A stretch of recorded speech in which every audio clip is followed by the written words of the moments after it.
Notice to the public, if you wish to address the council, please complete the public wishing to address the council form located on the table near the entrance to the building and give it to either the chairman or the council clerk prior to the beginning of the meeting. Individuals addressing the council should be respectful of others in their choice of words and actions. All cell phones, pages, and electronic devices used for communication should be silenced for the duration of the meeting. We'll call a meeting of Wednesday, December 9th, 2020, 6 p.m. to order.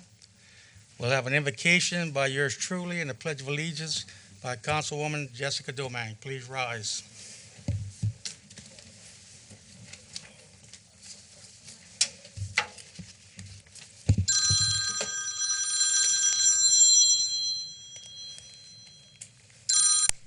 We thank you for this day and the opportunity to come together to discuss matters in our community. Grant these professional men and women your divine guidance in addressing matters placed before them. We ask this in your name, Jesus Christ. Amen.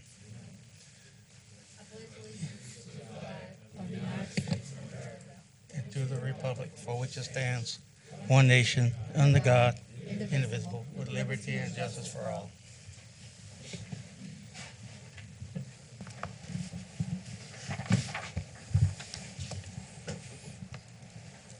I want to apologize for not taking my own phone off.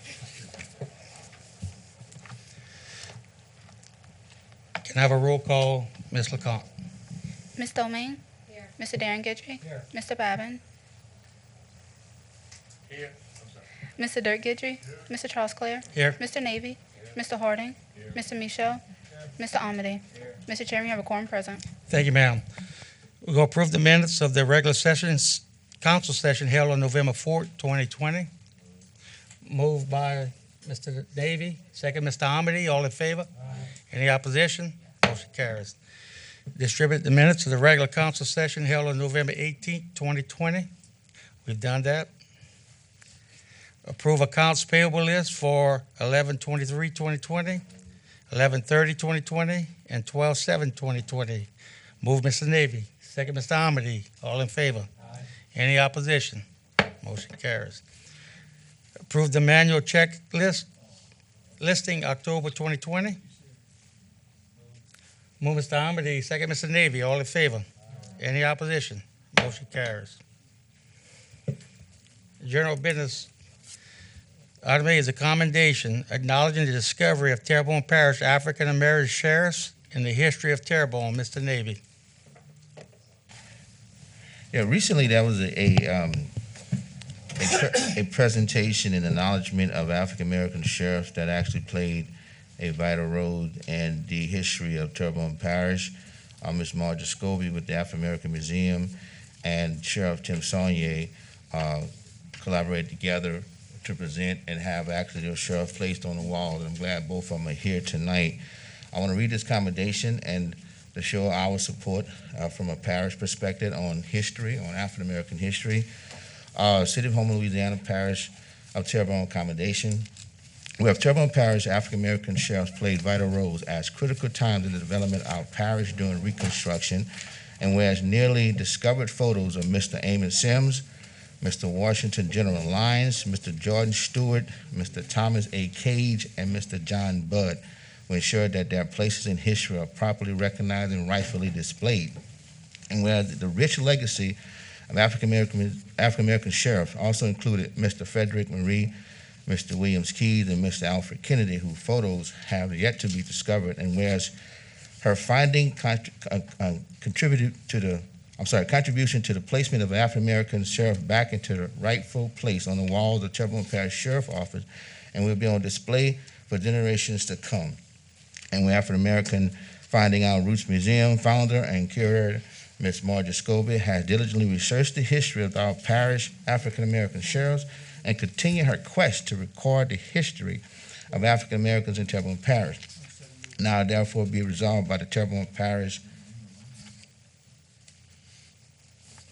Council and the Parish President Gordy Dove on behalf of the entire Terrebonne Parish Consolidated Government that Ms. Marjorie Scobie be hereby recognized for her due diligence this the night day of December 2020, and the said former sheriff be noted in the proceeding the Terrebonne Parish Council recorded Gordy Dove, Parish President, Steve Trustclair, Council Chairman, and the entire Terrebonne Parish Consolidated Government and Council. I want to bring Ms. Margie up where Mr. Dove could present this, but I also want to just make a few notes that I don't know if anyone read the articles that actually Home Quarry put out several days ago in reference to how significant African American history is and how it's actually been slated for years and been actually blinded to some aspect. But I think it's important that we do continue to research history. I know a lot of people don't want to do that, but research it so they can find the contributions that African Americans and other people did play that was very vital to this parish that we live in, and other people can also continue to recognize and celebrate. So on behalf of me and this whole council, I would like to thank you for what you have done, and also to Sheriff Tim Saunier for allowing that information to be displayed on the walls of the sheriff's office. Thank you very much.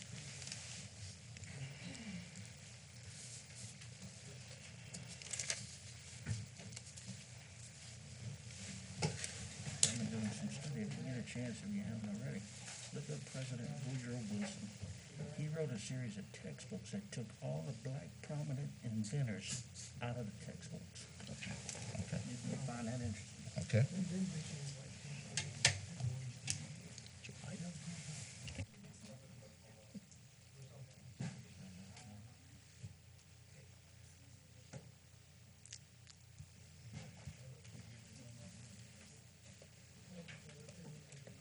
Ms. Margie, could you come up and say a few words? And Mr. Sheriff, could you come up? I'd like for you to come up also. All right.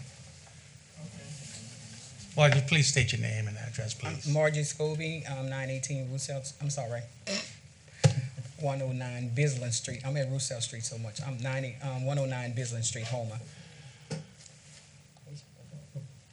You want to say a few words? Oh, yeah.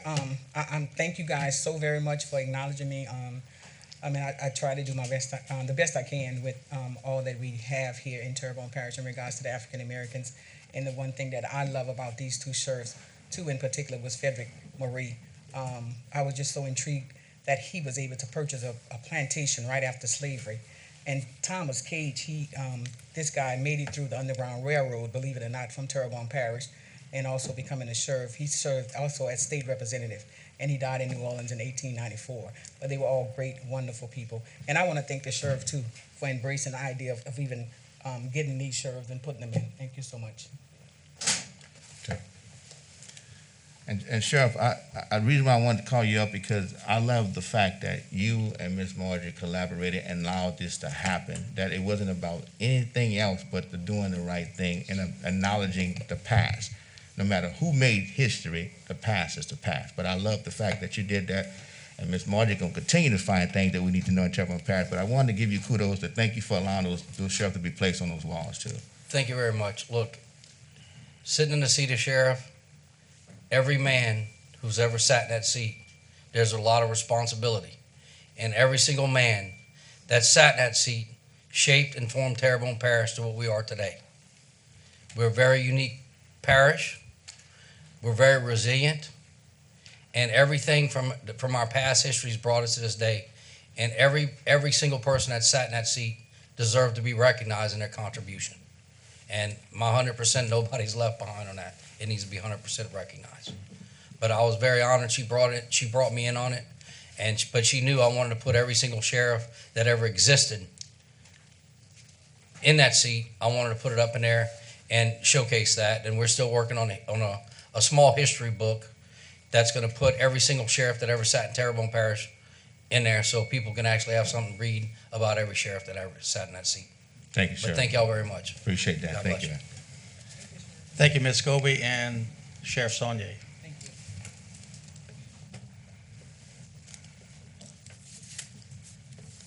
Seeing no further lights, we're going to move on. Item B is a presentation and status update regarding COVID-19 by Mr. Earl Hughes, TPCG OHSEP Director, and Dr. W.S. Chip Riggins, Region 3 Medical Director for the Office of Public Health.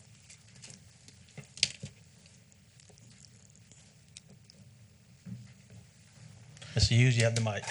Good evening. Earl Hughes, Director of the Office of Homeland Security Emergency Preparedness. So today The number of positive cases is 4,929 in Terrebonne Parish. It's about 4.5% of our population has tested positive. Number of tests throughout the parish was 66,401. The percent of positivity, which was announced today, is 7.4%. That's a decrease of 0.4% from last week. So we're at 7.9% last week, and 2 weeks ago it was 5.2%. So there has been an increase and a slight decrease in the percent positivity. Total number of deaths in the parish is 135 persons. Presumed recovered, about 4,420. That leaves us with today with about 509 positive cases currently within the parish. Number of cases last week, 288. And then number of cases this week, if I average out the number of cases and add the next couple of days, we'll be up to around 279, 280. The cases have started going on the rise since the first week in November. We had about 108 cases. Second week in November, about 177. The week of Thanksgiving, we had 152 cases. The week after Thanksgiving, 288 cases. And as of this week, December 5th through the 12th, we'll average out to about 279, 280 cases. Number of deaths last week, we had 3 deaths. This week, we have 1 death. Of those deaths, 92 are from the black community. 42 is from the black community. It's about 0.04% of our population. 89 from our white population. It's 0.08%. And others, including Hispanics and Asians, it's 0.01%. As far as cases go, the black community has 1,297 cases. This is numbers from Wednesday of today through last Wednesday. Since the beginning, I'm sorry, but it started last Wednesday. The black community, 1,297, is about 1.17% of our population. White cases is 2,713, which is 2.45% of our population. Others is 520, which is almost 0.5% of our population. And those that are unknown, who do not list a race, it's about 256 cases, about 0.23%. Of the deaths, 79 are females, 56 are males. Total deaths for our population is about 0.12% of our population.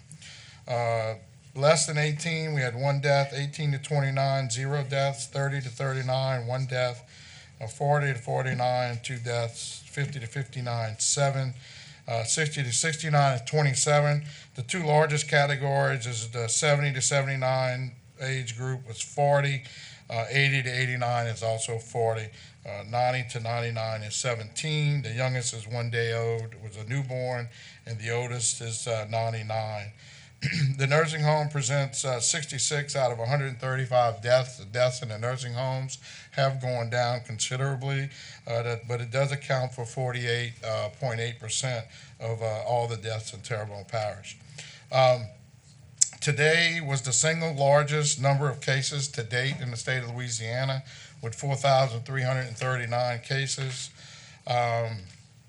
So just to kind of give you a little brief outline, from March 13th is when we had our first case to the beginning of phase 1, which was a total of 64 days. Between that period, there was 557 cases, or about 8.7 cases per day during that period. During phase 2, which started from May 15th to June the 4th, that was 120 days, 2,766 cases, averaging about 23 a day. June 4th through September the 11th, which was 75 days, that was our phase 3, 909 cases, 12 per day. So with the new phase 2 modified, which is between September 11th and November 24th, there was, from November 24th till today, that's 16 days since he put us in phase 2 modified. 535 cases, and so that's about 33 per day. And then just from December the 4th through today, December the 9th, which is 6 days, we got about 186 cases with 37 per day on an average. So what I'm trying to show you here is that we do have an increase of the number of cases here in Terrebonne Parish at this time. I do have some information if y'all regarding the vaccine. I will comment. Yes, sir. See if I can figure out how to use this.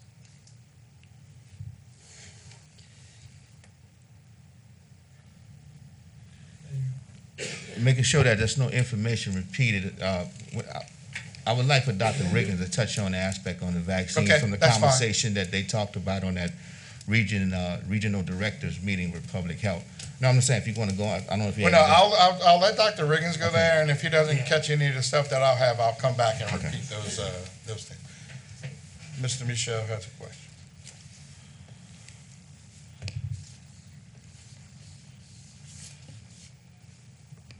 Just to clarify, when you say Hold 37, on, Gerald. I got to take off some of these lights before I can activate yours. Oh, you on? Okay, good. just to clarify, when you say 37 per day, you're talking about 37 new cases per day in Terrebonne Parish? Right, but is that correct? Okay, thank you. I'm gonna let Dr. Riggins speak. Okay. Hang on, let me put your light back on.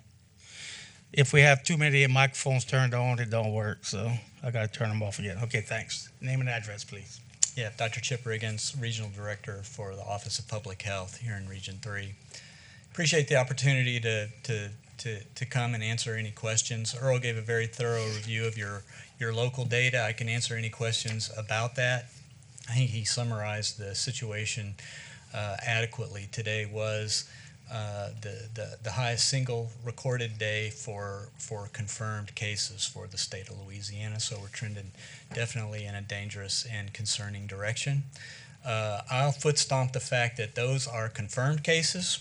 That last question really was about that.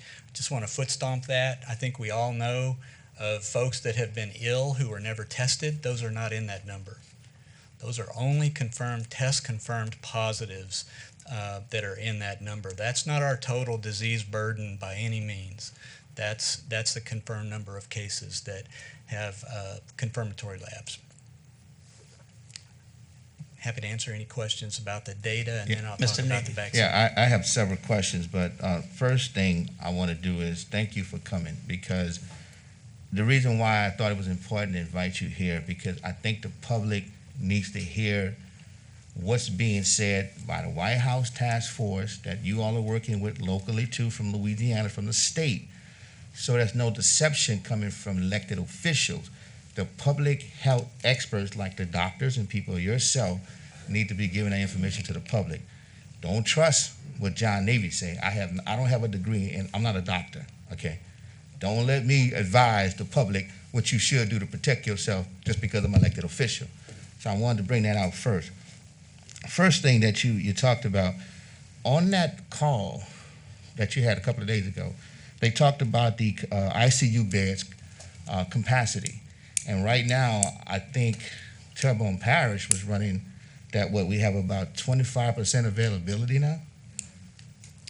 Yeah, our bed capacity and our ICU bed capacity is running about 25% region-wide. I'm not sure exactly in the Terrebonne Parish hospitals, but on average here in Region 3, we have about 25% remaining.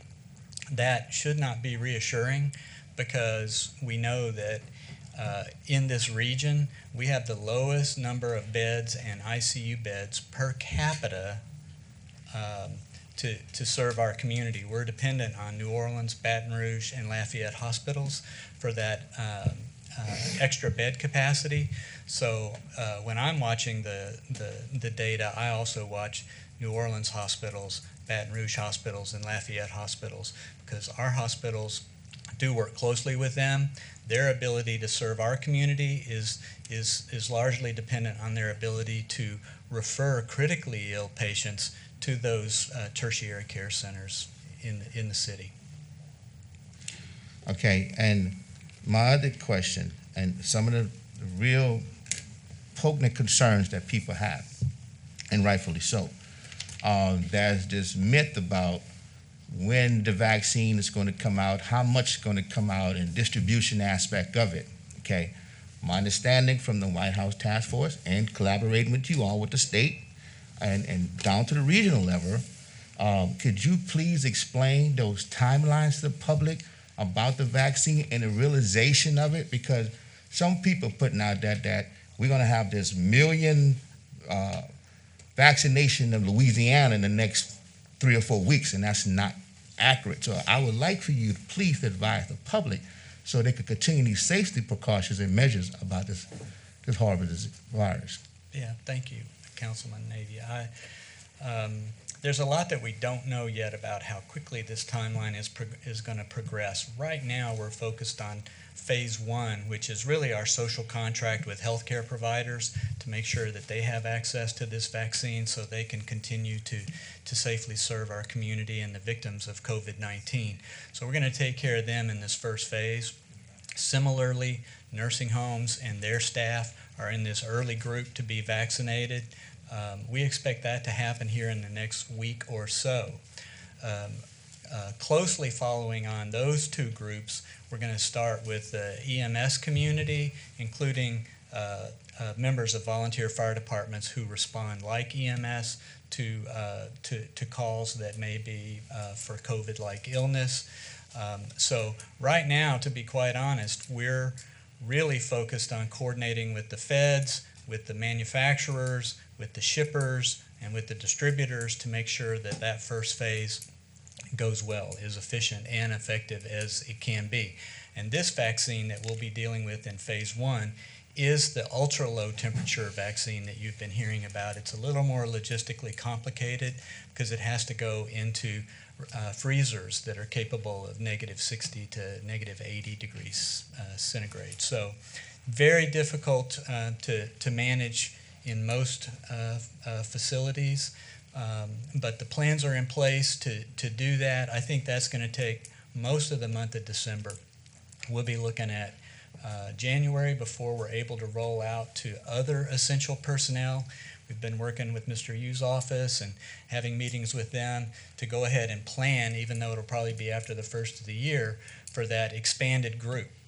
Even in the healthcare group that will be this month, there will be healthcare providers, including outpatient providers and others who there may not be adequate supplies for them in this very first phase. So we'll be continuing that phase as additional vaccine comes out. The Moderna vaccine that you've heard about will be showing up next 2 to 3 weeks probably behind the Pfizer vaccine. That is not an ultra-low temperature vaccine. It differs a little bit, but logistically it's easier to deliver. Some of the early studies on vaccine efficacy have shown that it may be slightly more. They're both wonderful vaccines in terms of their efficacy. However, the Moderna may be a little bit better in seniors, and so Louisiana made the decision to use that vaccine preferentially for nursing homes. So nursing homes are going to take a pass in this very first wave with the ultra-cold vaccine, at least in Louisiana. They'll wait until the Moderna vaccine's available. They'll do staff and residents at the same time with that vaccine. Walgreens and CVS, our private partners, will be helping in that effort. And frankly, we're not looking beyond that. But let me just talk about once we get past those groups and we start being able to offer vaccine to high-risk individuals in the community who are not institutionalized, I think you'll see.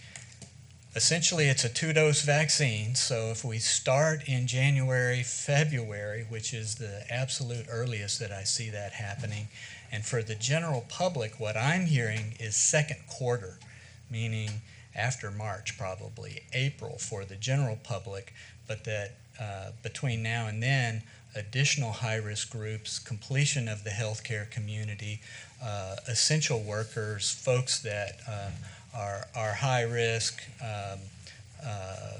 government employees, keep our lights on, keep our transportation moving, keep society going. That next group, before the general public, they'll need 2 doses, remember, so they'll get their first dose. Both vaccines require a 21 to 28 day booster.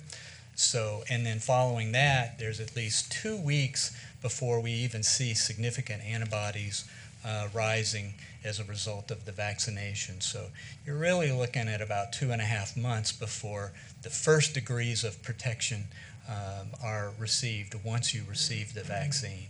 So yeah, you're looking at late spring, early summer, realistically, for most of us in the general public. Okay, and one more question, and I know we got some lights, and thank you for coming to present to the public the truth versus whatever rumors you're hearing out there. On the COVID-19 vaccine, some of the concerns that people have is that's distrust now. Because of the way the virus was handled, a lot of people now have a distrust about the vaccine. As I advise people, some people take the flu shot, some people don't. I think people should take the flu shot, and I am wanting to not necessarily advocate against something that's healthy, but I'm understanding this vaccine is effective. I don't know the side effects. I don't know any of that kind of stuff, and I'm not about to try to assume all that. But at the end of the day, I think the public needs to start gaining some trust in what's going on now with our healthcare professionals. Trust the expert, trust the medical doctors, and trust what they're trying to get across. Stop making it so political when we're dealing with a global, this is not a United States, this is a global pandemic. It's affecting around the world. So, with that being said, thank you. I'll let the rest of the council members comment. But like I said, thank you for coming and presenting the truth. Thank you. Mr. Darren Gentry. Yeah, I just want to share the water cooler talk that I hear and where my concerns are. The water cooler talk is, well, the death rate's so low that, even if I get this, the odds, of me dying are so low. And the second thing is, there's so many good treatments now. At the beginning, we didn't know about the treatments. However, with that said, I understand a lot of the aggressive treatments have to be done in the hospital. That's correct. And what my concern is, if we get a spike, then those treatments might not be available to people if the beds are all full. At least the mildest of the rough cases may not get the remdesivir or all these other treatments. How are we looking on actual hospital beds in Region 3? And how has that changed over the last 2 weeks? We've seen a tripling of COVID-19 patients in our Region 3 hospitals in the last 3 weeks. So we were down, maintaining about 15 across the entire region, across all 7 parishes. And in the last couple of weeks, we're now at about 55 inpatients. And as we said earlier, that's across the whole region, 55 inpatients just with confirmed COVID-19. No, but as far as, so the availability at our hospitals, that About 55 is 25% of the beds, so but that's the ICU beds, right? And I think med-surg beds as well. Okay, so 25%. So if Maybe we get a little strong less. surge, there is the possibility that 25% could be exhausted. Perhaps, not so. with I'm afraid terminal so. patients, but ones that can't get the necessary. That is where my fear is, and that is something that I think all the people around the water cooler could agree is a risk. If you can't get these treatments because the hospital beds aren't there, that's a serious thing, and that's the thing that concerns me the most. But I share your concern. Thank you. Mr. Michel? Thank you. Dr. Riggins, thank you so much for coming. I have a few questions for you. One is, the things that I'm hearing is that the possibility of herd immunity is going to be when the vaccination is available to everyone, plus about 2.5 months. Is that what I'm understanding from? Is that correct? Yes, sir. And that assumes that that the number of folks that choose and accept the vaccine puts us in the neighborhood of about 50 to 60%. We need to have 60% of our population with herd immunity to really reap the security that we can interrupt transmission. So we're looking to get at least 60% of the population through that gauntlet that you just described, through that timeline. Are y'all going to do any sort of public awareness, advertising, or anything of that nature? Absolutely. I'm sure at the federal level, at the state level, and then at the local level, your support is going to be critical to that.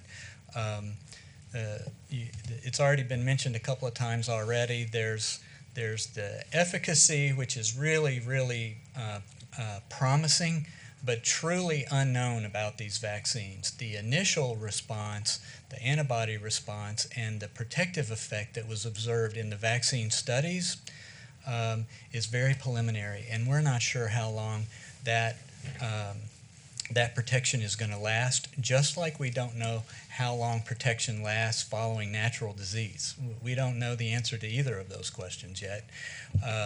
The safety, however, we do have better data from the vaccine studies on the safety of the vaccine because it now has been given in significant numbers and studied very closely, and those vaccine recipients tracked very closely. So we can say with more certainty that on the safety profile, we have good vaccines as well.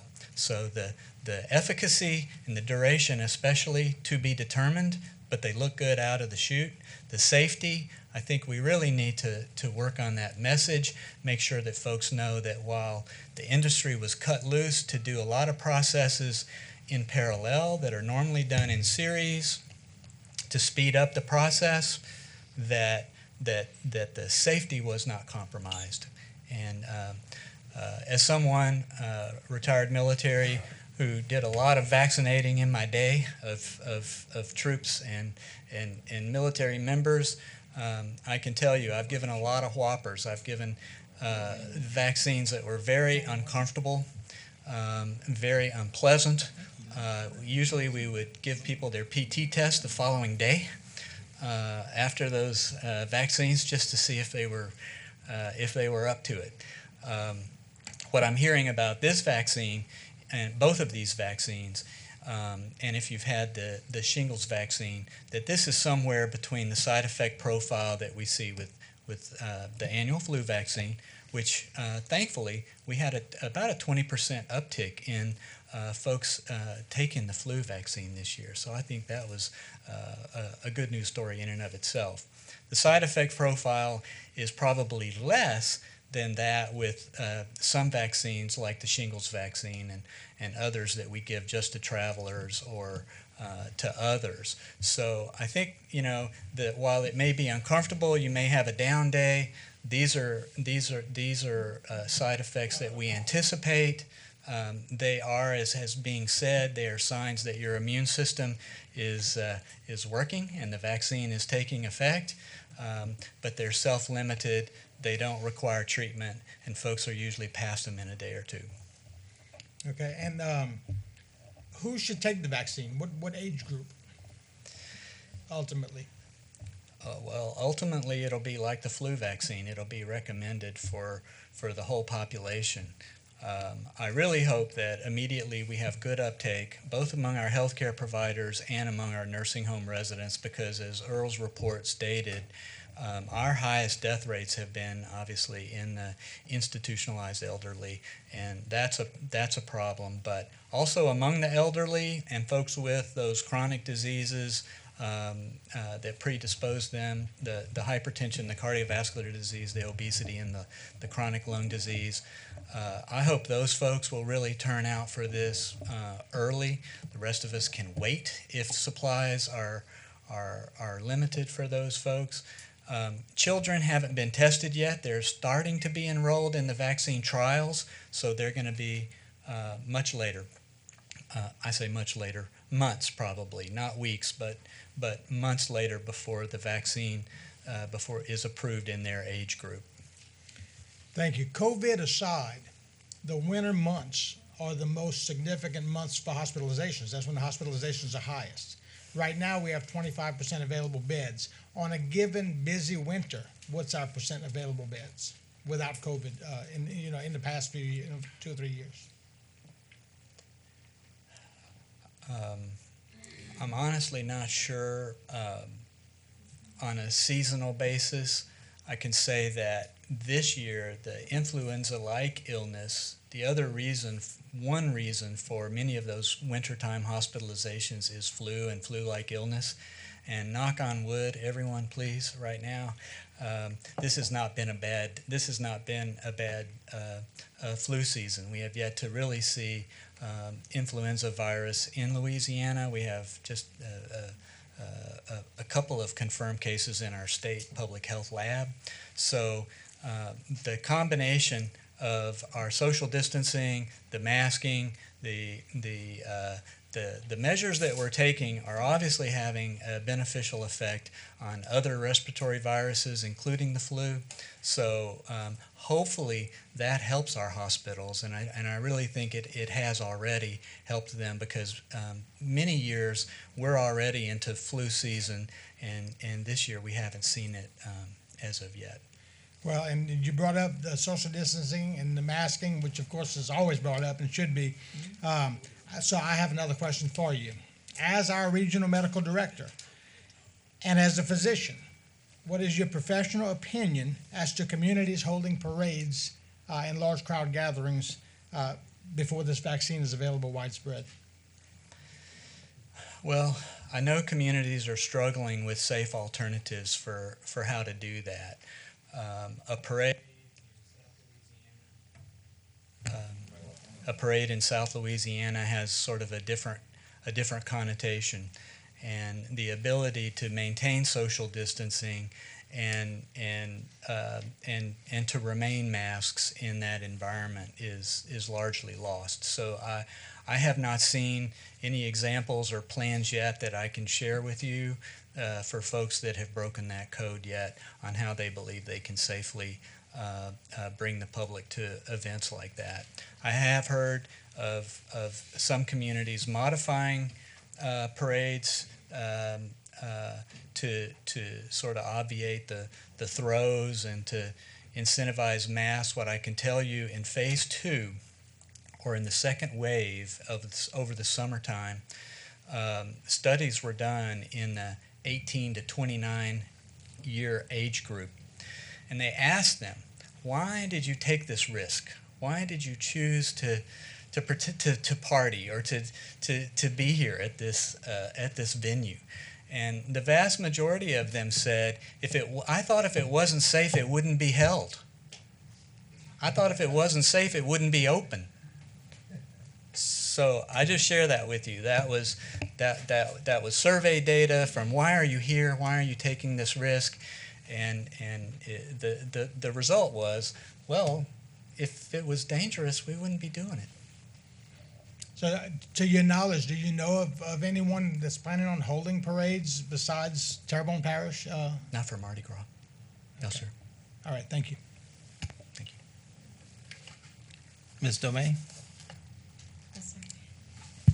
Thank you for being here. I actually work in healthcare, and so it seems that every year we have a lack of hospital beds in this area, and it seems like this, despite COVID, if we have a bad flu season, this seems to happen. So I'm curious if there's any way that we could be proactive in this area and maybe increase the number of hospital beds so that these things don't happen again, so that we're not struggling. I'm just curious if that's a possibility. Well, in the first wave, when we were first recognized by the state as a vulnerable region for hospital bed shortage because of the per capita bed, the fact that we're really suburbs with no sort of urban medical, large medical school or medical complex to bolster our numbers. we looked for locations to do a medical monitoring station, which would be a step-down unit, not a place to take care of sick COVID individuals, but a place to take care of folks on the recovery but who still couldn't go home. And we could not literally find a place large enough to make a medical monitoring station. They chose the Montreal Convention Center to place that facility. And so patients who needed a step-down unit in order to decompress our hospitals had to go to New Orleans, and that would be the case again if we get overwhelmed. So quite possibly in the future, we need to look at ways that we can increase our capacity in this area. You know, I think our hospitals are going to be looking at their surge plans. They walk a very fine line of a business-driven model of what it is. I think this pandemic has exposed our interdependence on New Orleans and Baton Rouge, somewhere that we may or may not want to be for planning. So I can't tell you on the business side what our hospitals will do in terms of bed capacity, but I can tell you on the preparedness side that we're already thinking with them and talking about how do we maximize the beds that we have to try to no one's really worried about the beds as much as they are the staff in the hospitals. The staff are already under significant stress, and so that is going to hit us before the actual physical bed to put someone in will probably hit us, will be the staff limitations. I completely can appreciate that. I've worked through this entire pandemic since day one and haven't stopped. So yeah, it is very, very tiring. Another way that I would think that we could be proactive in our area, and since not everyone's going to have the vaccine immediately, would there be a possibility that we mass distribute the flu vaccine? That way, if there is any uptick in flu or a possibility of that won't overwhelm our system. I mean, even like a flu shot drive or something, would that be possible for us to do something like that?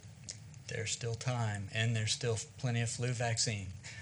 We promote flu vaccine through January, February every year. It's not too late, so thank you for that opportunity. And no, I absolutely think that additional preventive measures, like continuing to promote flu vaccine. Or even if possibly we could have maybe a Saturday in front of a Walmart or in front of somewhere where we're just giving out flu vaccines. That way you have, because I know for me it's hard to find time to go make an appointment and go, but if they can just go while they're going to Walmart, it might help. And it might help ease that burden because we do have a little ways to go. I have a couple other questions if you don't mind. Please. We have seen a lot about how indoor activities present a much higher transmission of COVID risk than outdoor activities. So can you please sort of discuss the differences between those two? Yeah, it looks like the cluster and outbreak data seems to indicate that 90% of cases do stem from indoor exposures, 10% of our total case burden from outdoor events. That's across the contact traced events, which is more successful, I will add, in some populations than in others, in terms of where we actually have that data. That was a particular challenge during the second wave when it was young people and adolescents, and many of them did not participate in our contact tracing, so we don't have any data about where they were and how they got it. So there's a little bit of a limitation on that. I can tell you about super spreader events, that they are both indoors and outdoors, not 90-10, but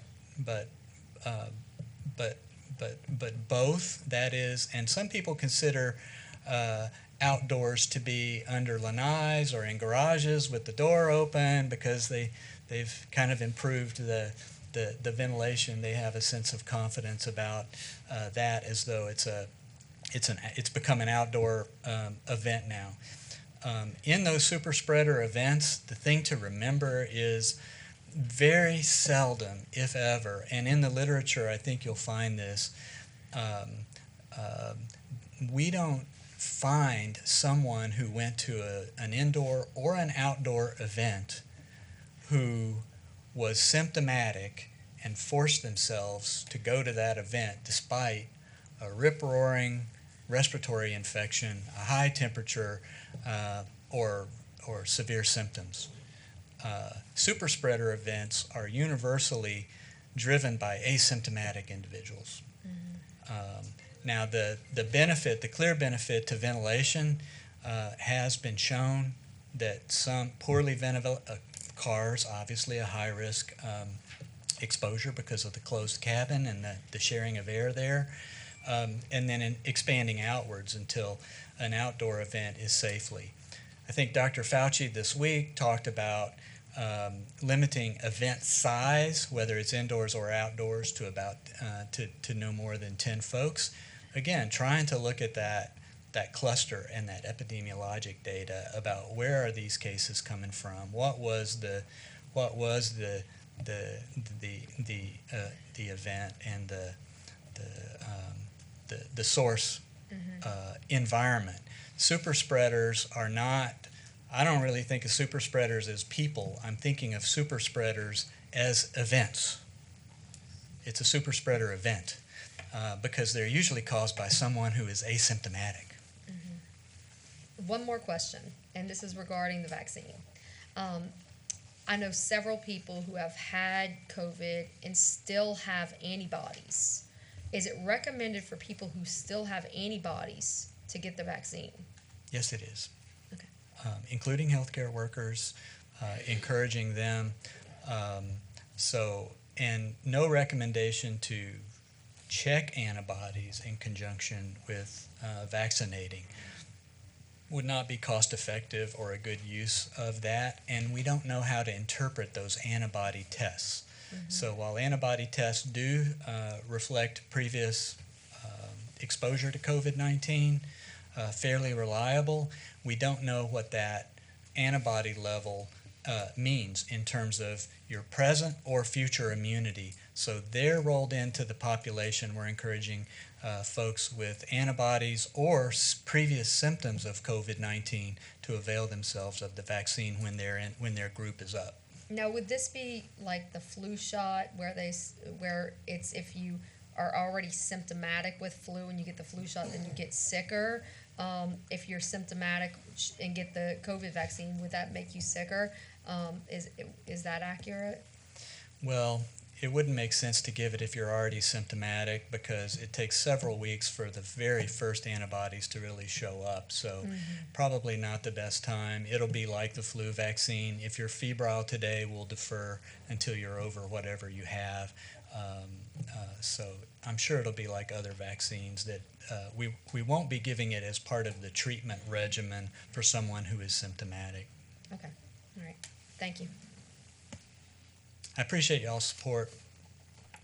It's Mr. Babin, we have a couple more lights. oh, I'm sorry. Yeah, Dr. Riggins, thank you again for coming. You kind of alluded to it before. So it's more of an individual hospital business decision to stop elective surgeries or things like that more than from the public health. Oh, yes, sir. Okay, you don't have the authority to do that. They will have to do that on their own, is basically what you're saying, correct? I think the hospitals and the hospital association work closely with the state health officer, so they're talking at that level. Right. I think once a few of them are forced to do that, I think there'll be discussions at the state level about, hey, look, we all need to be in this together. But the first decision, and each hospital kind of has to make that initial decision for themselves. But there probably is a dialogue going on, I would Yes, sir, I think so. between the two. Good. And you alluded just a minute ago, and I'll pass the light on to somebody else, a number of us up here that have gone through basic training. So you're the guy that gave us the black plague shot and the yellow fever shot in the same day, right? Thank you. Both arms, yes, sir. Mr. Navy? Just some quick questions. You were talking about recommendation of best practices, so let me just put this out there to the public. We planning on having a toy bike drive-through. where we're gonna give toys to people while they're in their vehicles, bikes, put them in their vehicles, masked up, the whole process. Would that be recommended? Because every time I mention something, I get thrown something in my face by someone saying that that's not a good practice. So if that's not recommended, we will not have that. I get with Mr. Waits and the other people that's involved with this. Mr. Dub is also involved with it. I get with those people and we'll do something else. But I wanted to come from you as a public health person. Is that a safe practice to have this toy and bike drive-through, or should we look at canceling that process? You give me the opportunity also to introduce one of our newest staff that's funded with some COVID dollars from the CDC. But Miss Shannon White's behind me here. Shannon, wave at everybody. She is a community health worker that we've added to the list of disciplines, but helping families meet their needs. And of course, food distribution, never more important here in South Louisiana as during COVID-19. So we have to do these events. We have to distribute food, and I think simply talking about the safest ways to protect those surfaces, keeping people in their cars is the most important thing. We do still talk about high-touch surfaces as a potential source. So frequently wiping them down, wearing gloves if you're concerned, all possible ways to reduce the chance of this. But what we're learning as we go through this COVID pandemic is that this is a minor issue. This air that we're breathing is the primary culprit and what we have to really be concerned about. So if you're keeping people in their cars, it's safe for them. Keeping them in their bubble is safer than having any kind of alternative event that gets them out of their vehicles. Thank you. I'm glad you said that. Also, I wish, and I would definitely hope that this council support this. Any future planning events in reference to this parish, I hope that the parish council would definitely support making sure that public health is involved in those initial consultants. Also, Ms. Domingue, you mentioned about bed capacity. In fact, I spoke to Mr. Dove about this. Him and I had a conversation a few months ago. The fact that we tried to get hospitals wanted to come here, but that didn't materialize. So that would have increased our bed capacity if we would have got more of a hospital. I don't know what hospital it was, Our Lady of the Lake or some hospital wanted to come here. But just to show you that a lot of that stuff sometimes is political. But anyway, I appreciate you coming and thank you for the information, Doc. Mr. Michel? Thank you. And, in talking about the increased number of hospital beds, there's two ways to resolve the problem. One is to increase the beds, and one is to decrease the number of beds needed. So we need to, I think, look at both of those equally, hopefully. And just to clarify the indoor versus outdoor events, do you think it's more, and I'm not presuming, okay, I'm asking, do you think it's more whether it's indoor or outdoor, or do you think it's outdoor events are less contagious because there's more room for social distancing? Or do you think it's a combination? I think the benefit of ventilation is clear.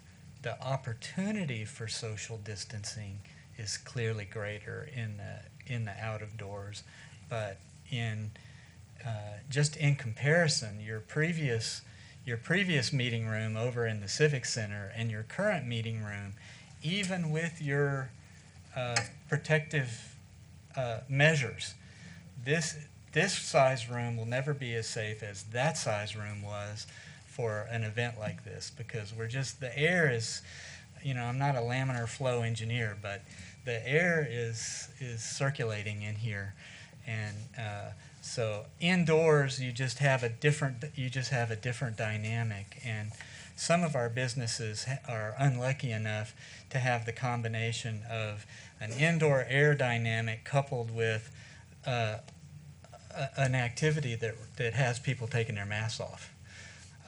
And since we spoke last, the data and the CDC has clarified and emphasized the benefit of these masks, that they are both for the wearer and the the people around them, that they're measurably beneficial to both parties. We were kind of emphasized, do this for your neighbor, do it out of love of neighbor, and now it's clear that they're a protection to us as well. So I think the nature of the event is more important. I think if we are more inclined to remove our masks in the out of doors, I'm nervous. Regardless of the ventilation difference, the mask and the whatever the activity, we've talked about the risk of singing or of yelling, having to raise your voice and speak loudly and project. That's a double whammy. So a noisy event without masks, whether it's indoors or outdoors, is going to be sharing the droplets that we know now are capable of transmitting the COVID-19. And one last question. If we would like your department's input on something that we're doing or planning on doing, is there an email address or some way we can contact you? Absolutely. Call me personally. I know that the meetings, Councilman Navy was talking about, the elected official meetings will be happening on some regular basis. I don't know if another one will happen in December. I was hearing that we might have those every other week. Certainly welcome you all to be at those meetings. And if you have a specific question, we'll either up-channel it to make sure that we're in sync with the rest of the state and any precedents that are being made there, or we'll have a subject matter expert. Our sanitarians are working with businesses, our epidemiologists work with businesses every day to try to talk about their business and ways that they can safely adjust to their circumstances, to get clear on the current recommendations for isolation and quarantine. We're here for you. No question too small. If there's an email address I could get, I'd appreciate it. And I sure thank you for coming. You've been a big help. My pleasure. Thank you. Thank you all. Thank you for your support. Thank you, Dr. Rickens. Let's see no further lights. We're going to move on.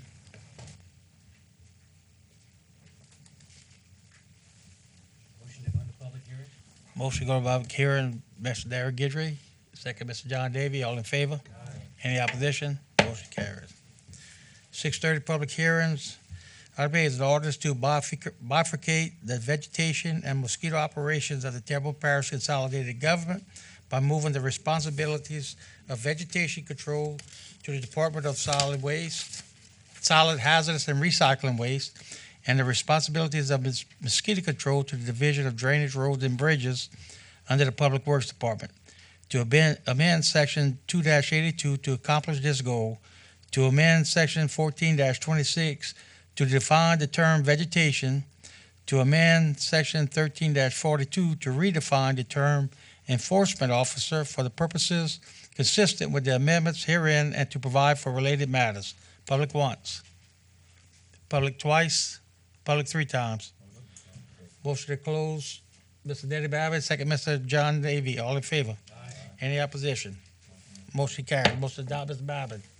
Second, Mr. Navy. All in favor? Aye. Any opposition? Motion carries. Item B is an ordinance to appoint Laris Insurance Agency, LLC, as agent producer of record for casualty insurance coverage. Public once. Public twice. Public three times. Motion to close, Mr. John Navy. Second, Mr. Darren Guidry. All in favor? Aye. Any opposition? Motion to adopt, Mr. Navy. Second, Mr. Darren Guidry. All in favor? Any opposition? Motion carries. Item C, an ordinance to appoint the Lede Corporation, DBA Lede Insurance, as agent/producer of record for boiler and machinery coverage and fireman's insurance coverage. Public once. Public twice. Public three times. Motion to close? Motion to close, Mr. Darren Guidry. Second, Mr. Danny Babbitt. All in favor? Aye. Any opposition? Motion carries. Motion to adopt? Motion to adopt, Mr. Babin, second, Mr. Darren Guidry. All in favor? Aye. Any opposition? Motion carries.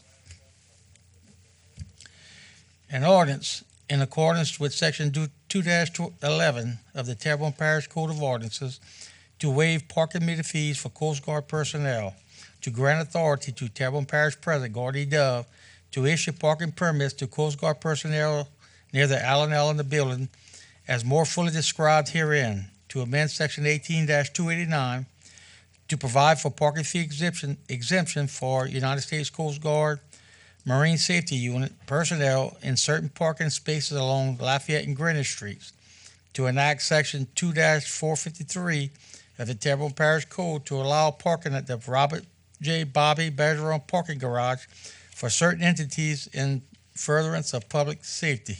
Public once, public twice, public three times. Motion to close, Ms. Jessica Domang. Second, Mr. Carl Harding. All in favor? Any opposition? Motion carries. Motion to adopt, Ms. Domang. Second, Mr. Harding. All in favor? Any opposition? Motion carries.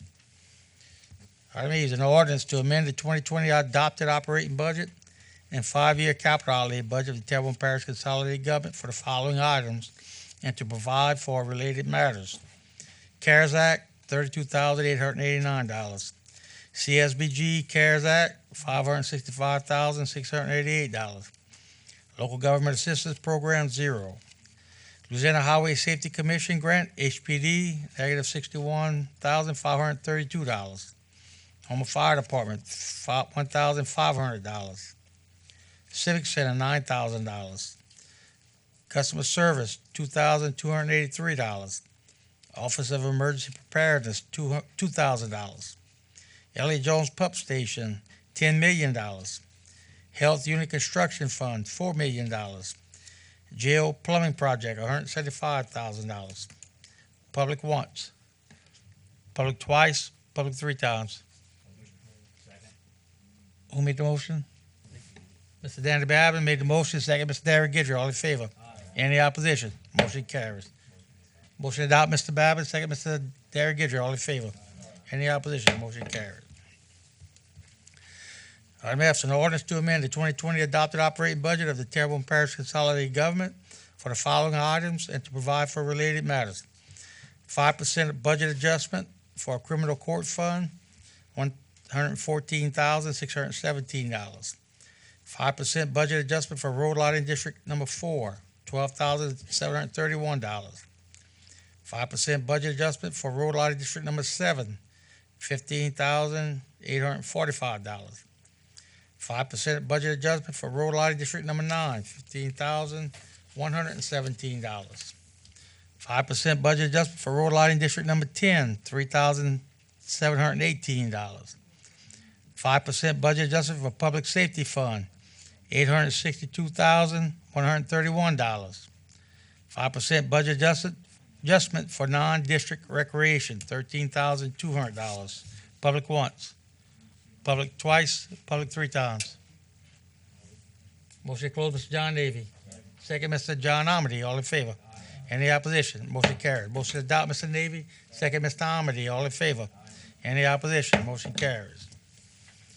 Item G is an ordinance to amend the 2020 adopted operating budget for the Terrebonne Parish Consolidated Government for the following items and to provide for related matters. CARES Act, $13,036,752. FEMA reimbursement, $1,811,831. Public once, public twice, public three times. Motion to close, Mr. Amity. Second, Mr. Navy. All in favor? Any opposition? Motion carries. Motion to adopt, Mr. Amity. Second, Mr. Navy. All in favor? Any opposition? Motion carries. Item H, an ordinance to adopt the 2021 operations and maintenance budget and 5-year capital improvement budget of the Terrebonne Parish Consolidated Government as presented by the parish president and further amended by the Terrebonne Parish Council to amend the parish compensation plan for new and/or adjusted positions to address other matters relative thereto. Public once, public twice, public three times. Motion to adopt, Mr. Babin. Second, Mr. Amity. All in favor?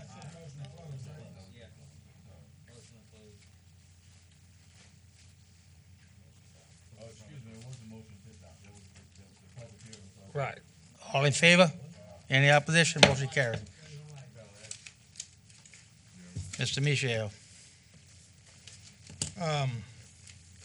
I apologize if I'm supposed to know this, but to amend the parish compensation plan for new and/or adjusted positions. What is that about?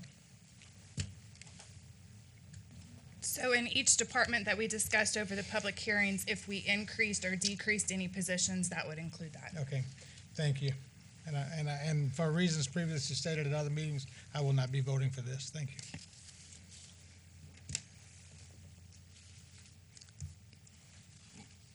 Motion to adopt, Mr. Babin. Second, Mr. Harding. All in favor? Any opposition? Show 1A, Mr. Michelle. Motion carries. Motion regular order, Mr. Derek Gidry. Second, Mr. Harding. All in favor? Any opposition? Motion carries. Item 2, staff reports. Mr. Toops is not going to do a presentation, but he's going to entertain any questions that anyone has from any of the pump or generator reports. Seeing no lights, Mr. Dove, you have a presentation? This is so long. Y'all got a list of it. Y'all just go over it. If y'all have any questions, call me. But that's all what we did with the bond issue. That's all the projects. So please call me if y'all have any questions. But I believe most of you know what's in your districts and what's in Terrebonne Parish. Thank you. Thank you, Mr. President. Moving on. Item B, discussion, update, and legal advisement regarding LIPA, Unit 1, new GE engine problems and facility shutdown. Mr. Hebert. Yes, ladies and gentlemen of the council, to give the council an update concerning the LIPA and LIPA 1. LIPA 1 had a new engine installed last February. The engines had problems as of September 28th, 2020. The plant has been shut down and the unit has been shut down. I've attached for you the dialogue and the debate going back and forth between LIPA and General Electric. However, it appears again there's another combination, a contamination problem, alleged contamination problem, and as of right now, the plant has been shut down. It is supposed to, they finally figured out they're gonna repair, change out nozzles and have nozzles cleaned both inside the facility and outside the facility and have to have water tests. I spoke with David Bergeron today to get an update. I could not get a firm lockdown as to when the plant would be reopened, other than the fact there are certain dates that the nozzle replacements are supposed to occur by General Electric. The outside nozzles have to be done by a third party. And then once those are done, it has to go back, to a water testing facility that's been approved by General Electric. And then once that's done, General Electric will make a decision as to when they will advise that the plant should run or not. So LIPA won't run the plant. He advises that they are losing approximately $10,000 a day just in lost revenue, and that's been since September 28, 2020. With regards to expenses, of course, they are still maintaining their staff at the plant, so you have those direct costs that are being incurred. By December 28th, that will be probably a little over, approximately over a loss of $1 million in revenue with that plant. The plant continues to present enormous issues, as you can see. I mean, this is was a replaced engine, and we back to square zero that the plant is shut down. So there's some, again, the parish president has given me some instructions and some things that he wants to have evaluated. We're going to go back to the table, and we're going to bring back in the Sung group to do some potential evaluations as to really what to do with this facility. So I'll entertain any questions that anybody has. Mr. Navy. I'm gonna toot your horn for a second, Jules. I know you feel good about that when I toot your horn. You're pretty successful lawyer. You have defended a lot of stuff with the parish. Have been very successful.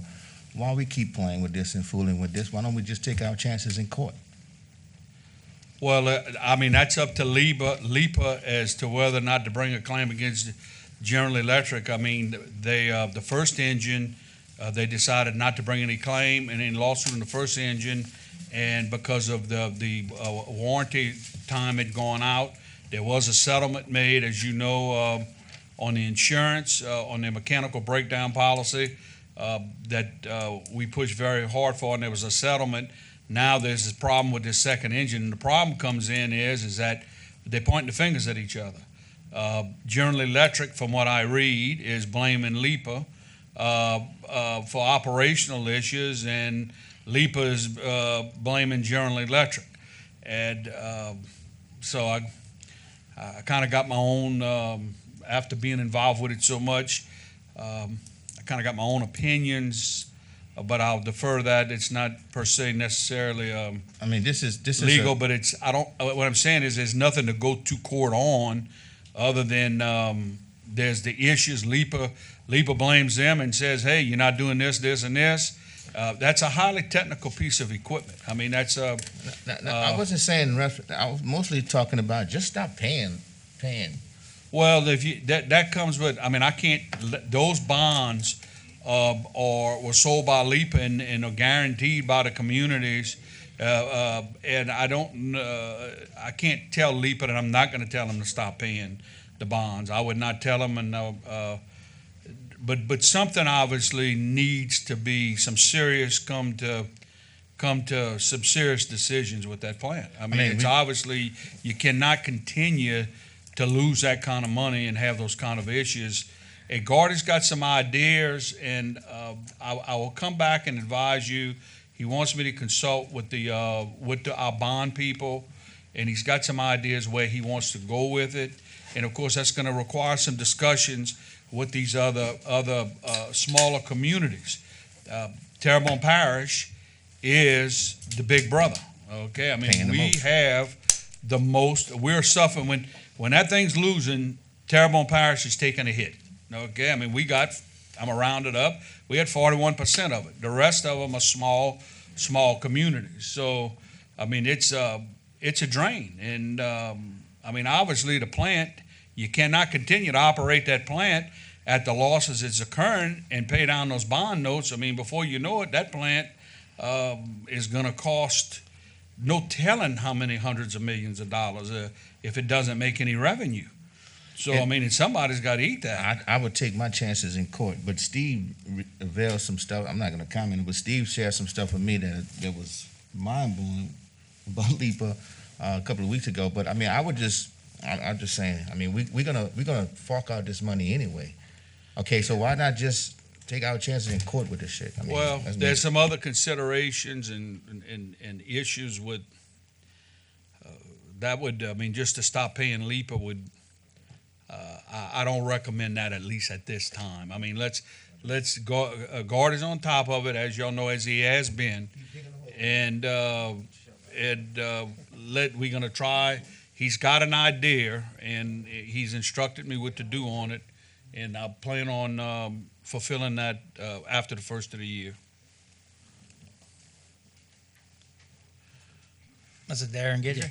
And just real quick, just to kind of get a clarification. So there are two generating motors at this plant that generate power, correct?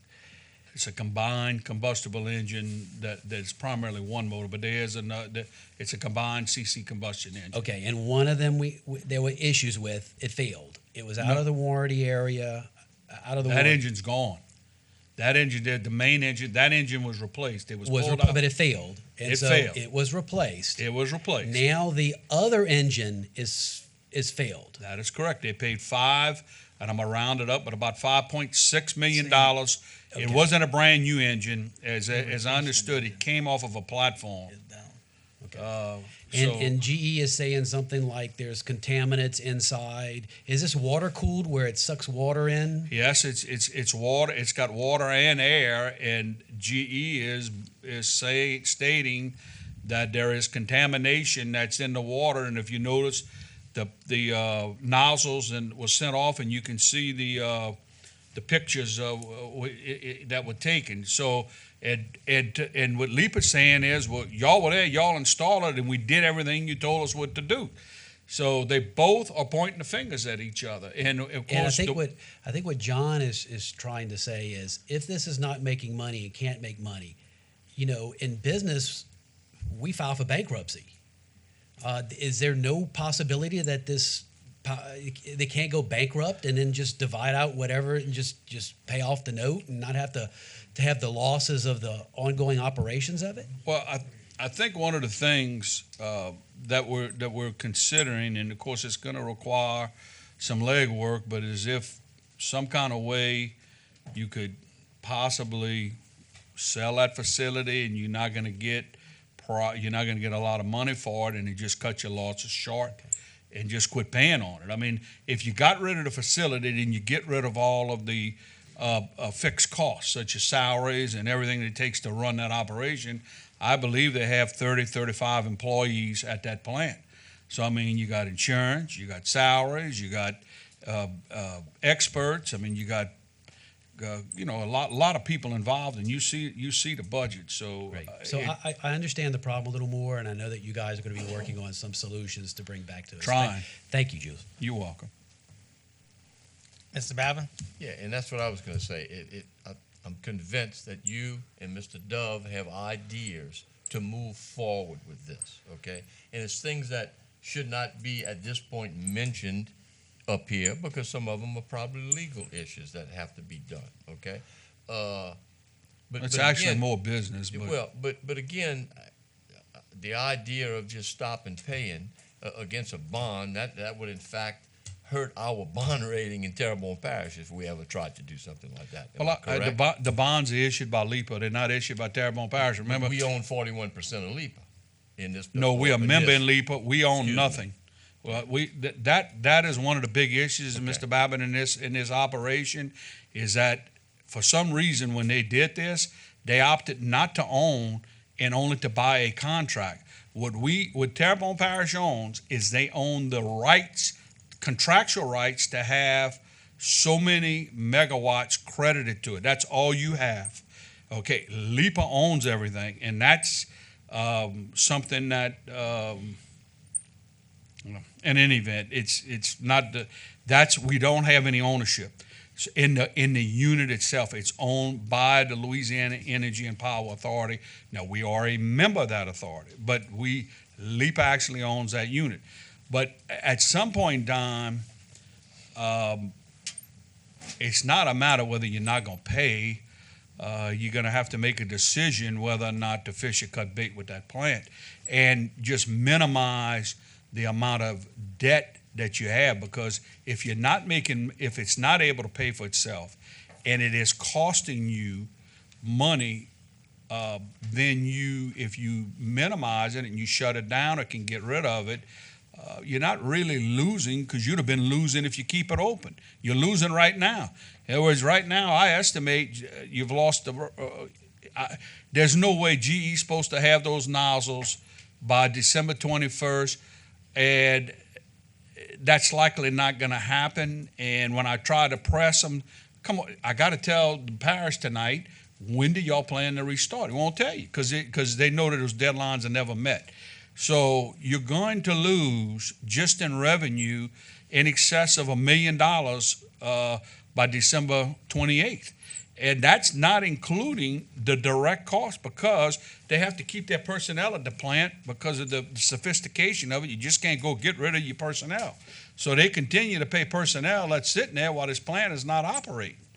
So, I mean, this is a serious, serious problem. No, it's a financial drain. And my point is that you cannot give us an answer tonight, and neither can Mr. Oh, Dunn. absolutely. The point is that you're working towards a solution. We're All right? going to begin looking at solutions. Correct. We're not even there yet.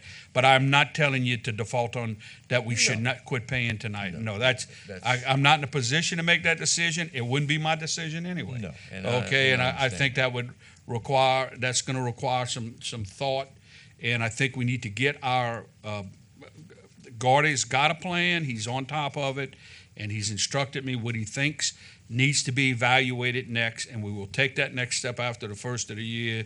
You're not going to accomplish anything between now and December until after January 1st. No, looking So forward we're going back to the Side Sun Group.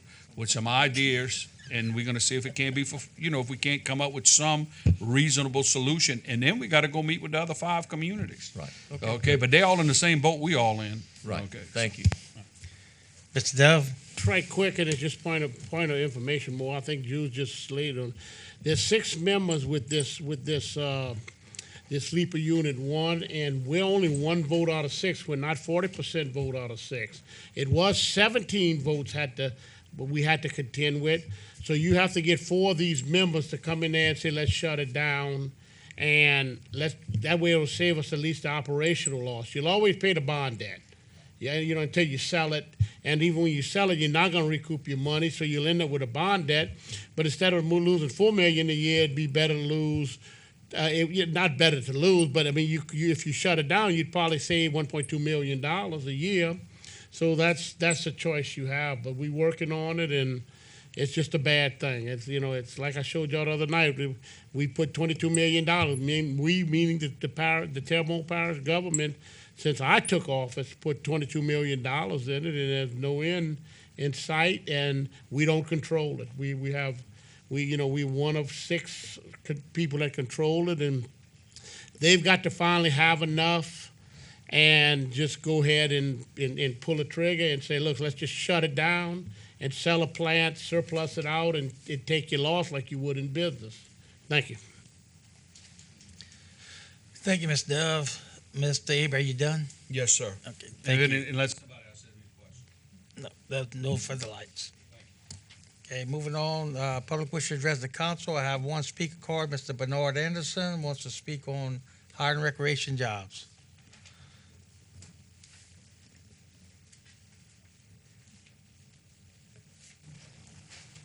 State your name and address, please. Bernard Anderson, 233 Daniel Lynn Street in Shreveville, Louisiana. Glad to be here today. Been a while since I've stood up in front of a podium, besides being a teacher.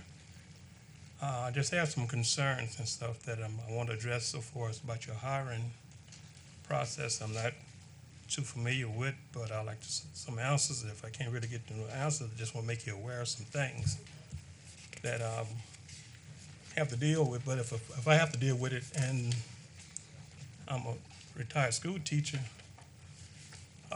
with 2 degrees, and I have degrees and can't fulfill a job that don't really have these requirements. I just want to make it so known to you guys in case you do run into a problem. Again, let's see, you got your hand up. Okay, I'm sorry. Oh, okay, I'm sorry. My concerns is and stuff, if I'm being turned down in these jobs that I'm pursuing, it's cause for no really true background and stuff. The job that I'm pursuing is the gym, to run the gym. I can't do much, it's nothing too much no more. When I come back here from Lafayette, graduated from that and stuff in 1989 and also in 86. I was trying to come back and try to fit into somewhere where I could be much more prescriptive to the community. And I fulfilled that by getting into coaching, working with the public, which I just got out from just now. I'm sorry I couldn't dress up in a tie because I probably was working with some of your kids still. So I came today and stuff like this because I don't want this to occur to happen to no one else so far as seeking a job, and they don't even have the criteria that I have. So if I know if I'm catching hell, I know the person that's gonna come through behind this gonna have the same kind of problem that I had, and I'm overqualified. I could have seen fit if the person would have applied like about 3 different times for 3 different gyms at the beginning and at the end. I'm very familiar with human resource. I spoke with if I call right now, and she's in there right now, if I have to speak to Becky, I tell her, Mr. Anderson, she's coming right to the phone. What's the problem now, Mr. Anderson? He said, I can't do nothing but send your application over there, and they overlook it. But I'm trying to say, with these credentials and stuff that I have, I don't want nobody else to be overlooked. I don't care if I don't get the job or anything. call or send me a letter or something to say, well, either you might be overqualified or something like that. But if you're reaching out and taking these people on this task and stuff and taking and hiring these other people without no credentials that the job don't require and stuff, how the next man gonna stand a fair chance of getting these positions? Like I said, I come up out of the school system and I coached at Terrebonne and stuff for at least 8 years. And I specialized in stuff into sports. When I come in, I got into football and because I went to USL, which is called ULL now. I went down on a full scholarship. I came back and I gave it to my community. It was my bigger concern when I came back here. I addressed the situation and like I said, it's been a while since I've been in front. I feel like I'm back in school again with this. I have students who's now is teaching. They make me feel a lot older now. But I hate to meet them because they always remind me. Mr. Anderson, he was sitting in the classroom. I set an example. The same way I'm standing in front of you guys and talk, that's the same way I stood in front of maybe your kids and told them the facts and why you're here and what role you're going to play later wrong in life and the role that they're going to play and stuff like this here. It might be sooner than what you think. But I don't want to build these hopes and these dreams up for these people and they could come back and just say, well, Mr. Anderson, if they rejected you and you got, 2 degrees and you can't be filled in on the job. Oh, hold on, Mr. Anderson. Motion to extend, Mr. Navy, second, Mr. Darren Gidry, all in favor? Aye. Any opposition? Motion carries, Mr. Anderson, start wrapping up if you don't mind. Well, but you got time, just say what you gotta say. Okay, but like I can say, I just don't want these things to occur again to someone else that don't need these qualifications for this job and just to have a chance. And I'm on it, not only here to speak and stuff in this position. I'm not quite sure if some of you guys understand where I'm coming from on that. Yeah, you're looking at a person with 2 degrees and couldn't even get a phone call or a letter saying, well, I could have seen if the person would have said, hey, you're overqualified for the job. I didn't get nothing. Out of 3 different jobs that they applied for, the job just say open and close the damn gym. That's all it is. That's all it's about. It didn't say no criteria or nothing. But you can't even get a phone call to say, hey, the job done, it's not you overqualified. Nobody said anything. But when you check back with them, they come there and tell you, the job been filled. Well, did you call people in an interview? Can't give me a definite answer on that. Okay, you pretty much said this. We got some lights. What I'm saying, we got some people want to talk to you. Okay. And question you about it. So if you don't mind, we'll go to Ms. Domingue. Go right And ahead. give me a minute, Ms. Domingue, till I get your light up. Okay. Hi, Mr. Anderson. How you doing, babe? Thank you so much for coming to talk to us tonight, and thank you so much for your service and your dedication to the children of Terrebonne Parish. I can definitely see your passion. It is an exciting time in Terrebonne Parish Recreation, and right now we are wrapping up the Recreation Modernization Task Force. This is a group of people who are looking at ways to make Terrebonne Parish Recreation more efficient, more effective. They're looking at everything. Hiring practice is one of those things. So I would encourage you to possibly go speak at their next meeting. It's open meeting. It's next Monday at 5:30 at the TPR building. And I would encourage you to go speak to this group, because this group is going to come back to this council in a few weeks with recommendations of how we can make recreation and recreation services in this parish better. And so quite possibly your voice could be heard as part of those recommendations. So I would encourage you to go and speak to those guys, because they're really doing a great job, and I think that you could play a vital role in maybe changing some of those practices. Thank you, Ms. Domingue. Mr. Navy. Yes, and I'd like to echo what she just said. Thank you for coming. And I jotted some notes down. I have some concerns, and I'm going to tell you why. Well, first let me ask you this question. Was it parish government that you applied with, or was it a rec district? Well, it was parish. Parish the government. parish government, because the way they got it listed and stuff like this here, with Terrebonne Parish, government, then we had to come through here, come right here to this here and brought applications. I'm familiar with Becky and stuff, and we not got a good bond on that. And the reason why I brought this up is because this is the strangest parish. This is a strange parish in that aspect. I'm gonna tell you why. I was one of the ones that sit here and advocated for several appointments that came in front of this parish government with no education, saying that they didn't need a degree when certain degrees were required and waived to some aspects. Okay? I'm not calling no names, I'm not gonna embarrass nobody, all that kind of stuff. But I supported that. Now we have somebody with degrees and now we're not even giving them a phone call. Okay, I have some problems with that because I brought the human resource person up here in front of this council several weeks ago and said there has to be a process in place, a better hiring process on when we get these applicants, who is reviewing this process. Do you have a scoring sheet? Do you have any kind of data? Nothing. It's a flawed system that's been going on for years in Terrebonne Parish, and if you act like you speak out against it, you get attacked. Parish Council, we need to address this matter. I'm telling you before it goes too far. Because at the end of the day, as I said, I have sit here and supported people that's working with no degrees, who's making a lot of good money with the parish and appointments. Now we can't even call somebody with a degree for a recreation job who served as a teacher and a coach. That's ridiculous. That's ridiculous.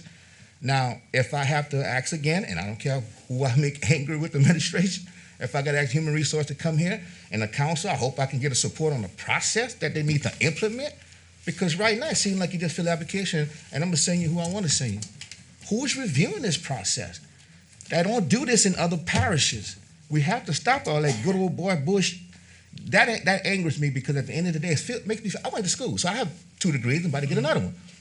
So at the end of the day, I don't want nobody to tell me that my education don't mean anything, that because I get somebody to feel like, well, we don't care about your degree, because I'm going to make the decision, do what I want to do to my friend or whatever that don't have a degree. That don't fly with me. That really angers me. Mm-hmm. It really does. So something needs to change, and I'm going to put it back on the council agenda because that's crazy. If you got education and you're just trying to be a coach, you're not even trying to be a department head or nothing, and they can't call you back. Yeah, I just try to be a mentor and stuff like this. I don't want these That's kids to ridiculous say. with this parish. I don't want these kids to say. That's something that I've been telling them. That's something that I've been telling them for the longest. That's crazy. In this parish, it needs to change. You can't. I mean, I work at a school, so what do I tell kids that I'm trying to get to college? Come back to Terrebonne Parish when you get your degree and come back and work. They're gonna help you. When they sit here and downplay people with education, come on now. Everybody has the opportunity, but you can't do this. That'll. And then also on top of that, I have 15 years of law enforcement, so I always been in the public eye, and also worked 10 years over doing that type of process at the juvenile detention center. And I see those kids today and stuff like this with their kids, some more kids that didn't had passed on and stuff. They're talking about Mr. Anderson. Hey, not only was my teacher, he a good coach. So these people, I could tell their parents and stuff to what road they need to get up on and how to direct their children and where to go, which way to go, so they could get the children on the right line. Anderson. Yes. Right here. Hey, we have another speaker, Mr. Anderson, up here. Okay. I was going to say, I thought hers was to say something. Yeah. Okay. I've been in a position where someone told me that they decided to go in a different direction. Some time back, that overall, basically what Mr. Navy was alluding to, that we came up with inclusion because there had been some exclusion. Mr. Anderson lives in my district. Mr. Anderson called Carl Harding. And the best thing I can do for Mr. Anderson is support my constituent.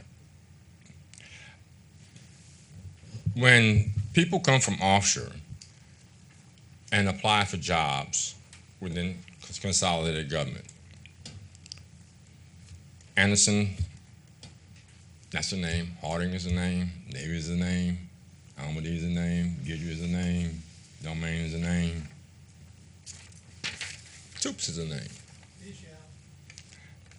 Yeah, Gerald. I never forget about you, cuz.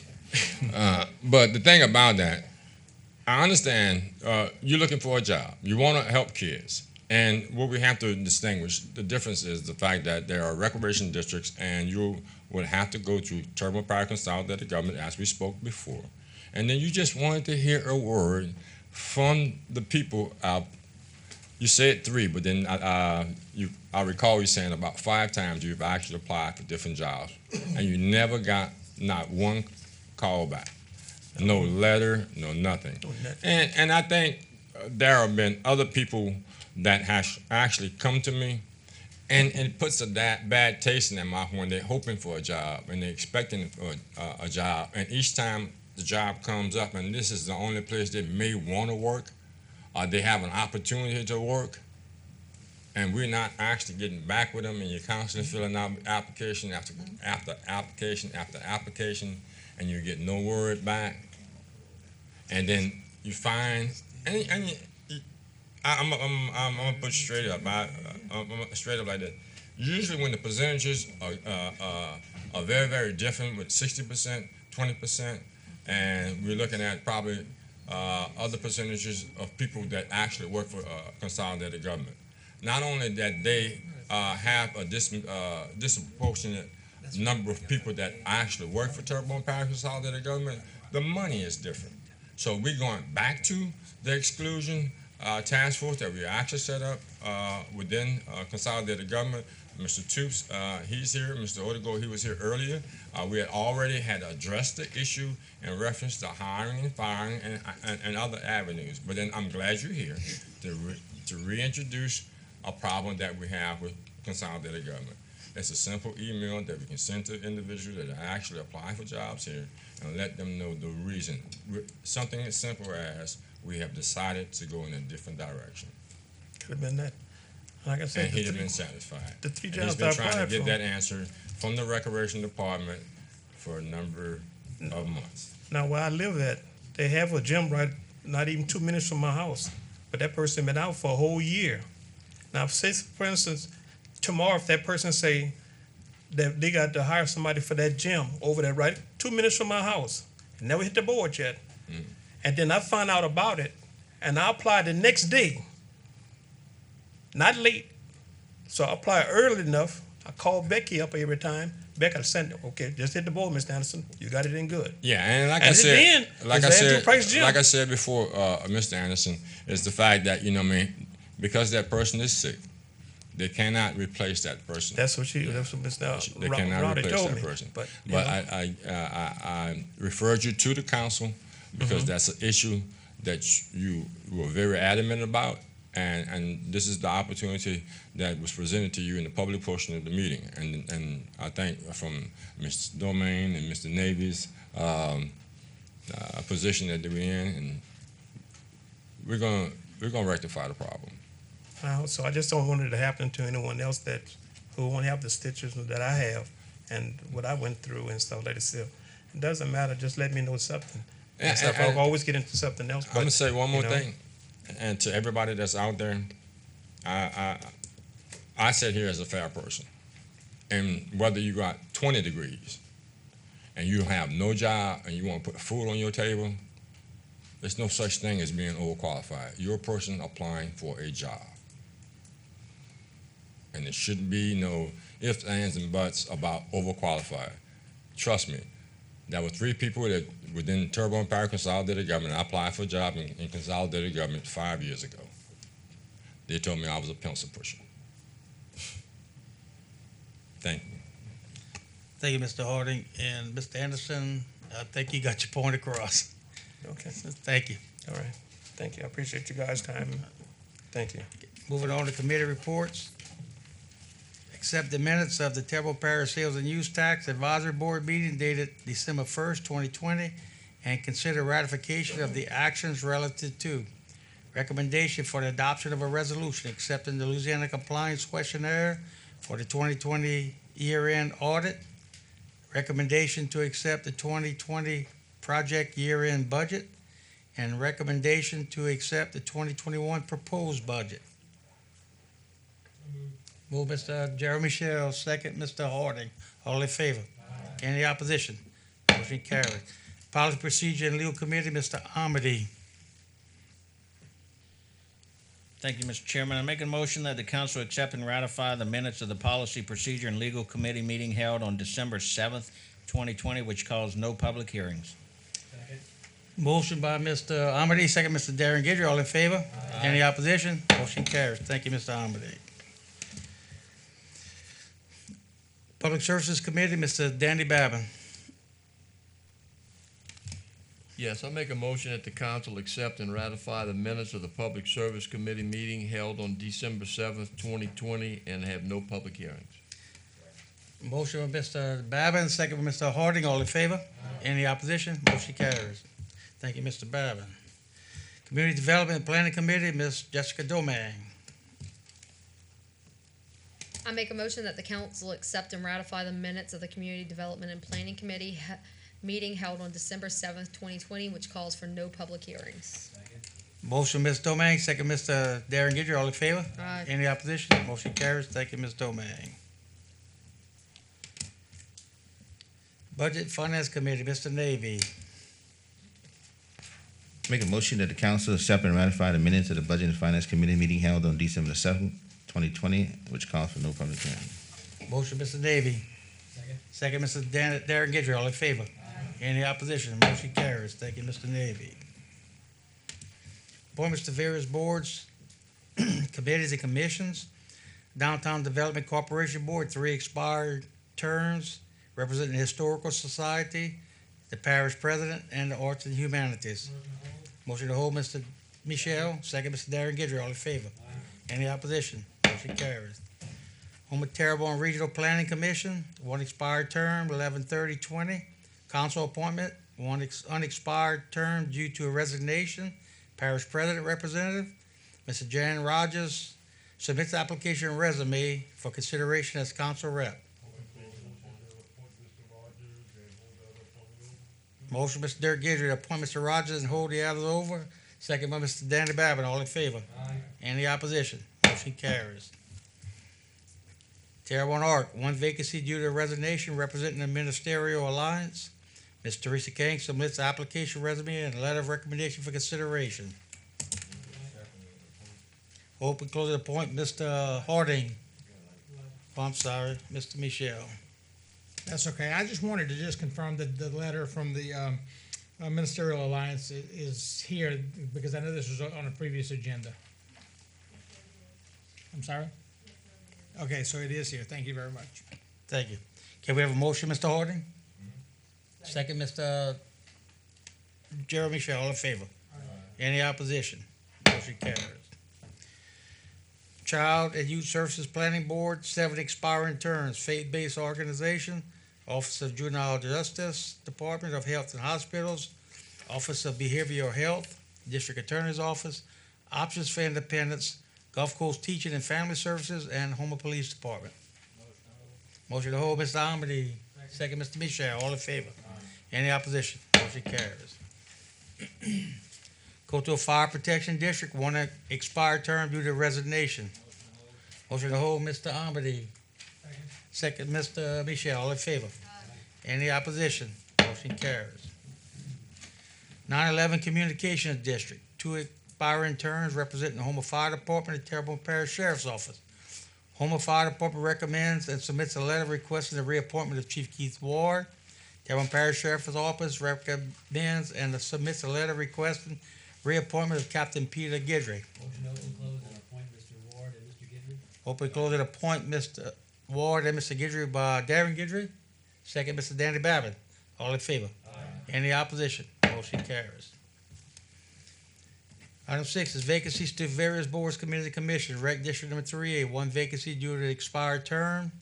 Tree Board, 1 vacancy due to resignation.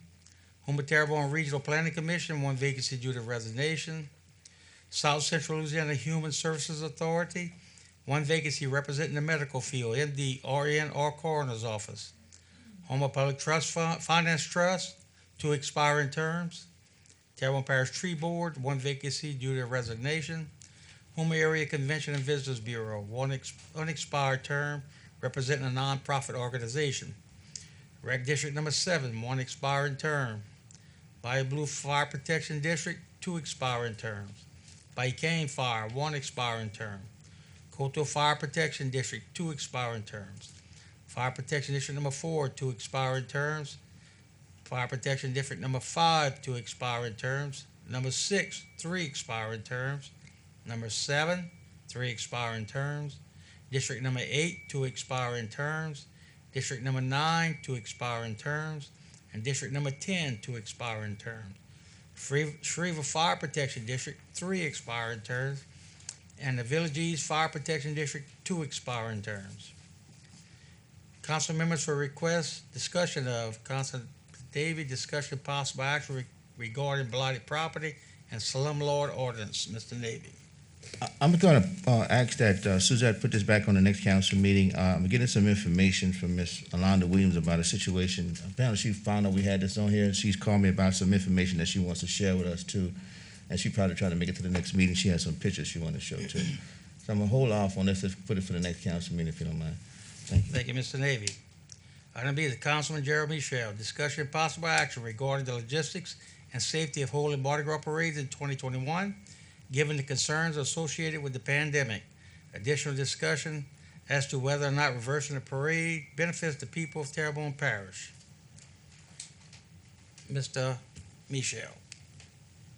I would like to also hold this over for next week, so Sheriff Tim Saunier can be here. He had a benefit that he needed to attend to this evening. Thank you, Mr. Michelle. Parish announcements, parish president's not here. Council members.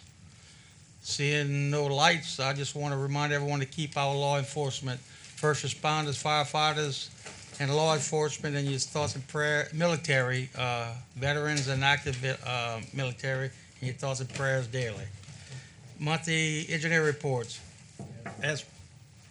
I'm sorry. You stuck one in on me, Mr. Harding. Yeah, I forgot. I didn't have an opportunity. I was so elated after Rec 11 had a rec meeting and they presented their 2021 budget, and I'm proud to say that they're going to be in the black for that. For those that are listening, those that have concern about Rec 11, their budget will be in the black if they follow it.